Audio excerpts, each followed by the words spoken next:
ठाकरे गटाच्या मोर्चा संदर्भात आहे। संभाजीनगरमध्ये ठाकरे गटाचा हंबरडा मोर्चा नुकसान भरपाईच्या मागणीसाठी उद्धव ठाकरे मोर्चा काढणार आहे। विभागीय आयुक्त कार्यालयावर 11 ऑक्टोबर रोजी मोर्चा निघणार आहे। तर उद्धव ठाकरे गटाचा हा मोर्चा संभाजीनगरमध्ये हंबरडा मोर्चा ठाकरे गटाकडून काढण्यात येईल। अतिवृष्टीमुळे शेतकऱ्यांचं नुकसान झालेलं आहे आणि त्यामुळेच ठाकरे गटाकडून हंबरडा मोर्चा काढण्यात येतोय।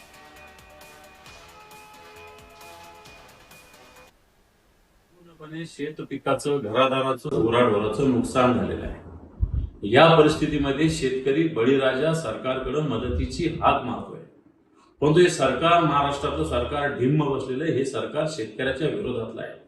म्हणून या शेतकऱ्याच्या विरोधात लढा उभारण्याचा निर्णय माननीय उद्धवजी ठाकरे साहेबांच्या नेतृत्वाखाली शिवसेनेने घेतलेला आहे।